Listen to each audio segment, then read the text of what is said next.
Sir Bachu Srinivas గారు నమస్తే అండి. బచ్చు శ్రీనివాస్ గారు మీ వాయిస్ మ్యూట్లో ఉంది.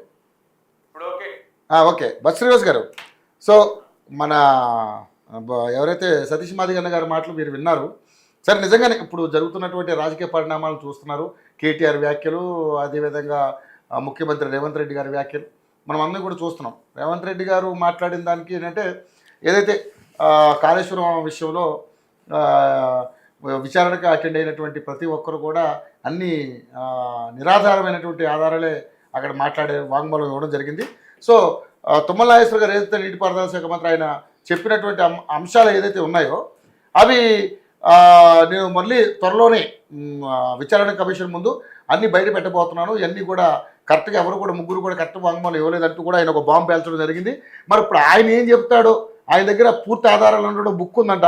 ఆ బుక్ తీసుకెళ్ళి విచారణ కమిషన్ ముందు కూర్చుంటాడంట. మరి ఏం ఆధారాలు ఉన్నాయి ఏంటో, మరి ఇదొక కొత్త రచ్చగా తయారైంది, కొత్త ఇష్యూగా కాళేశ్వరం మీద మళ్ళీ రాబోతుంది.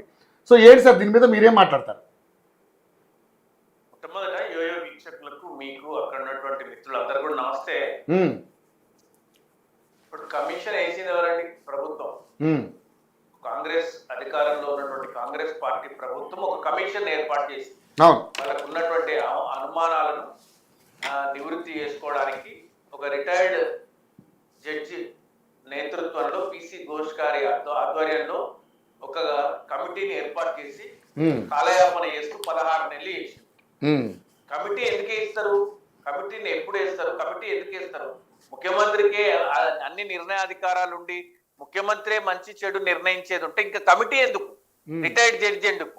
అన్ని తిక్కల మాటలు కాకపోతే ఏమో అందులో కమిటీ పాత్ర ఏంది?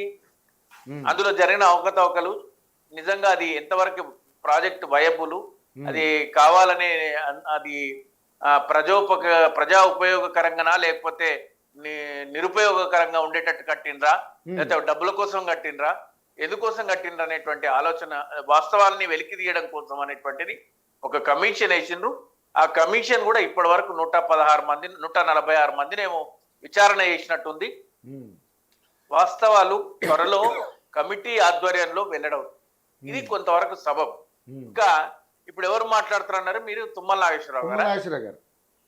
తుమ్మల నాగేశ్వరరావు గారిని ఎవరు మాట్లాడద్దు అంటారు? ఆయన ప్రభుత్వంలో ఉన్నారు, మంత్రివర్యులు. అప్పుడు కూడా కాళేశ్వరం కమిషన్ విషయంలో అప్పుడు కూడా ఆయన ప్రభుత్వంలో ఉన్నాడు. అప్పుడు వాళ్ళ ప్రభుత్వం అప్పుడు కూడా సబ్ కమిటీలో, మంత్రివర్గ ఉపసంఘంలో వారు కూడా సభ్యులే. కాబట్టి వారిని వాస్తవానికి పిసి ఘోష్ కమిషనే విచారణకి పిలవాలి. వాస్తవానికి అయితే అది ఎక్కడ పిలుస్తారో, నేను ఎక్కడ ముద్దాయి అన్నట్టు ఆ నేరారోపణ నా మీద కూడా జరుగుతుందో అని ఆయన ఏదో నేను వాస్తవాలను తీసుకొచ్చి పెడతా అంటారు. ఎవరొద్దన్నారు? ఎవరైనా వద్దన్నారా? ఎవరైనా వద్దంటారా? పోనీ కమిషన్ ఎదుట నేను వాంగ్మూలం ఇస్తా అని ఎవరైనా వస్తే ఎవరైనా వద్దంటారా? దాన్ని ఎవరైనా వ్యతిరేకిస్తారా? ప్రతి ఒక్కరు స్వాగతిస్తారు, ప్రజలు కూడా స్వాగతిస్తారు, మేము కూడా స్వాగతిస్తున్నాం, కమిషన్ కూడా స్వాగతిస్తుంది. కానీ ఎందుకు కాదంటారు? ఎవరు కాదంటారు? వాస్తవాలు ఈ రోజు ప్రజలకు తెలియాల్సి ఉంది. ఒక దుష్ప్రచారం జరుగుతున్నటువంటి ప్రాజెక్టు మీద నిజ నిర్ధారణ జరగాలి, వాస్తవాలు ప్రజలకు తెలియాలి. అది తప్ప, ఒప్ప, వయబులా, నాన్ వయబులా, అది నిజంగా బూడిదలో వస్తున్న పన్నీరా, లేకపోతే 240 టీఎంసీల నీటి వాడకం కోసం నిజంగా కట్టినటువంటి రిజర్వాయర్ అనే విషయాన్ని ప్రజలకు తెలియాలి. నిజం నిగ్గు తేల్చాలి. నిజంగా ఈ ప్రభుత్వానికి దమ్ము ధైర్యం ఉంటే త్వరలో ఆ కమిషన్ నివేదికను బట్టబయలు చేయాలి, ప్రజలకు తెలియజేయాలి. అది కదా కావాల్సింది. ఎన్నాళ్ళని నాంచుతారు? ఎందుకు నాంచుతారు? కమిషన్ ఎదుటకొచ్చి నిజాలు మాట్లాడలేదని మీరెవరండి నిజాలు మాట్లాడేదని చెప్పడానికి? కమిషన్ వేసిన ప్రశ్నలకు తుమ్మల నాగేశ్వరరావు గారు ప్రత్యక్ష సాక్షి కదా. అప్పుడు ఆయన అంటున్నాడు కదా, నేను ప్రత్యక్షంగా ఉన్నానని చెప్తున్నాడు కదా. నేను అదే చెప్తున్నా. వాస్తవానికి వారిని కూడా కమిషన్ పిలవాలి. కానీ కమిషన్ వారికి కొంత ఎగ్జామ్షన్ ఇచ్చింది వాళ్ళ ప్రభుత్వమే అని. నేషనల్ డ్యామ్ సేఫ్టీ అథారిటీ కూడా ప్రభుత్వంలో ఉన్నటువంటి పార్టీ విధేయులే అందులో కూడా ఉన్నారు. కమిషన్ కూడా కాలయాపన చేస్తూ కమిషన్ అయిపోయిందంటే ఇంకా దానికి టైం ఇచ్చి మరీ విచారణ చేపట్టాలి వాళ్ళని. కమిషన్ కూడా ఈ రోజు ఏమంటే under the guidance of government it is working. Um, సరే, అయినా సరే వాస్తవానికి అట్లయినా సరే రేపు పొద్దున కమిషన్ నిజాలు బయటికి వస్తాయి. ఎంత దాచిపెట్టాలనుకున్నా, ఎన్ని తప్పులు మాట్లాడాలనుకున్నా 2-5 అంటే ప్రజలందరూ ఒప్పుకోరు కదా, తెలుస్తుంది కదా, వాస్తవాలు తెలుస్తాయి కదా. అవును. నిజ వాస్తవాలు ప్రజలకు తెలియాలి. అది కదా మేము కోరుకుంటుంది. ఆయన తుమ్మల నాగేశ్వర గారు ఇంకా తొందరగా ముందుకొచ్చి వాస్తవాలు చెప్పాలి, వాస్తవాలు ప్రజలకు తెలియాలి. ఎన్ని రోజులు ఈ దాగుడు మూటల దండాకోరు, ఎన్ని రోజులు ఈ దాగుడు మూటల ఆట కళ్ళ గంతలు కట్టుకొని ప్రజలకే గంతలు కట్టేస్తున్నారు. తప్పు కదా, వాస్తవాలు తెలియాలా. నిజంగా గోదావరిపై నిర్మాణం జరిగిన 3 సంవత్సరాల నిర్మాణం జరిగినటువంటి మేమందరం బీఆర్ఎస్ పక్షాన, గడిచిన బీఆర్ఎస్ ప్రభుత్వం, బీఆర్ఎస్ పార్టీ అదొక గొప్ప ప్రపంచంలోనే అద్భుతమైనటువంటి ప్రాజెక్ట్ అని మేము చెప్తున్నాం. అది కాదు అని నిరూపణ జరగాలి, ప్రజల్లో వాస్తవాలు ప్రజలకు తెలియాలి.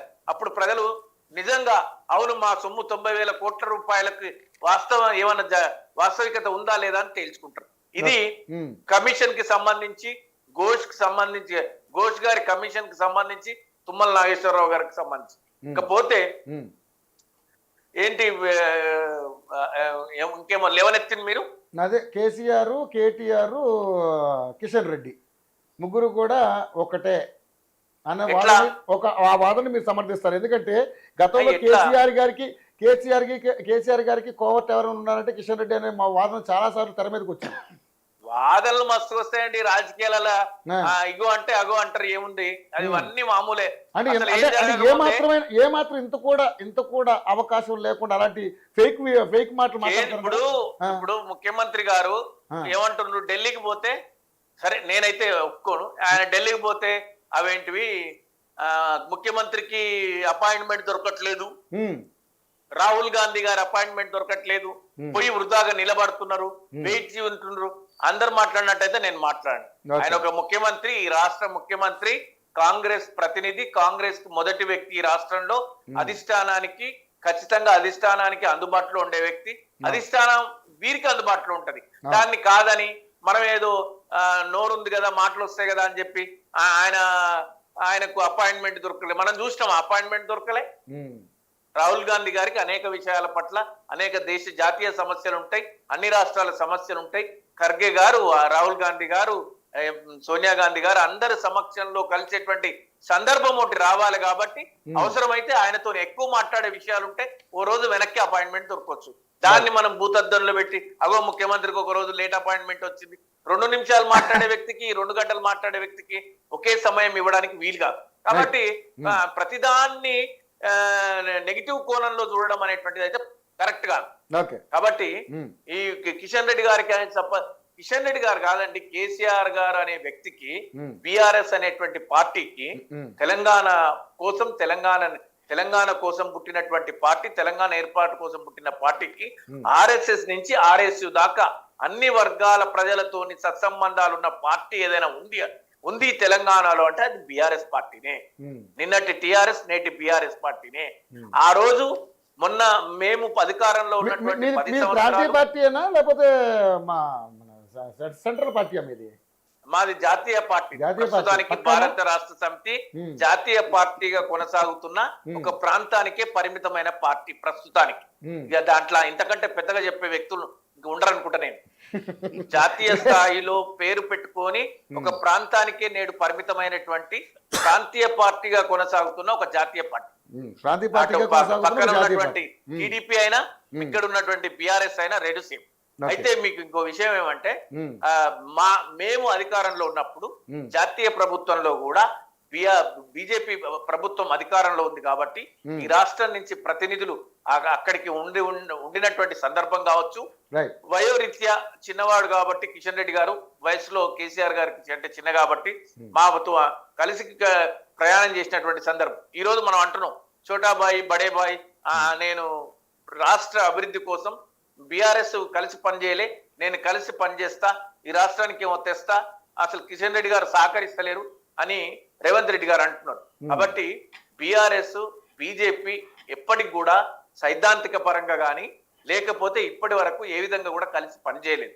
వ్యక్తులుగా పరిచయాలు ఉండొచ్చు, వ్యక్తులుగా అంటే సంబంధ అక్కడ బాంధవ్యాలు కాదు సార్ కానీ ఇప్పుడు బీజేపీ బీఆర్ఎస్ ఒకటి అన్న మాటలకి ఇప్పుడు రేవంత్ రెడ్డి గారు ఈ మాటలు కరెక్ట్ అని అనుకోవచ్చు కదా అంటే చాలా మంది మాట్లాడుతున్నారు కదా అరే ఆయన ఈ మాటలు ఆ ఆయనే రకంగా- అంటున్నాడు. కాదండి మీరు నాకు ఒకటి అర్థం కాదు. ఉమ్, రేవంత్ రెడ్డి గారే అంటున్నారు స్వయాన ఉమ్. నేను మీ మీ బడిలో చదివినా, మీ కాలేజీలో చదివినా, మీ స్కూల్లో చదివినా, ఎవరు ఎవరు స్కూల్లో అన్నాడు మోడీ కాలేజీలో చదివాను అన్నాడు. బీఆర్ఎస్ స్కూల్లో చదివినా, బీఆర్ఎస్ కాదు BJP చంద్రబాబు నాయుడు కాలేజీలో కాదు కాదు చదివినా, కాదు కాదు చంద్రబాబు నాయుడు బడిలో మోడీ కాలేజీలో చదువుకుని ఇప్పుడు రాహుల్ గాంధీ దగ్గర ఉద్యోగం చేస్తున్నా అన్నాడు. మీరు తప్పుగా మాట్లాడుతున్నారు బీజేపీలో ఆ, అనలేదు. సరే ఆ. సరే సరే పదాలు సరే మా బడిలో కూడా కొంతకాలం శిశు తరగతి మా దగ్గరే చదివిండ్రు. శిశు తరగతులు మా దగ్గరే చదివిండ్రు. అది చదువు అది మళ్ళా మా దగ్గర ఎప్పుడన్నా మేము కలిసి వేదిక పంచుకుంటే అప్పుడు చెప్తారు. ఆ అయితే మా దగ్గర కూడా పనిచేసిండ్రు. జెడ్పీటీసీ అయ్యేంత వరకు మా పార్టీలోనే ఉండే. ఎమ్మెల్సీ అయినప్పుడు టీడీపీలో ఇండిపెండెంట్ గా గెలిచి టీడీపీలోకి వెళ్ళిండ్రు.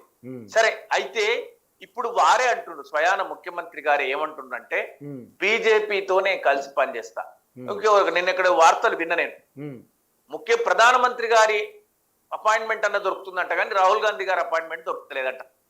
మరి నమ్మనన్నారు ఈ అంశాలు ఈ అంశాలు నమ్మనన్నారు మీరు నమ్మనట్లేదు. నేను ఏమంటున్నా అంటే సైద్ధాంతిక పరంగా విభేదించడం వేరు, వ్యక్తిగతంగా కలిసి ఉండడం వేరు. పార్టీలు బీఆర్ఎస్ ఒక విధంగా లౌకికవాద పార్టీగా మేము కలిసి పనిచేసింది కాంగ్రెస్ తోనే కానీ బీజేపీతోనే ఎప్పుడు పనిచేయలేదు. వాస్తవానికైతే బీఆర్ఎస్ ఈ రోజు ముఖ్యమంత్రి గారు వార్తల్లో నిలవడానికి, చర్చ జరగడానికి బీఆర్ఎస్ కిషన్ రెడ్డి గారు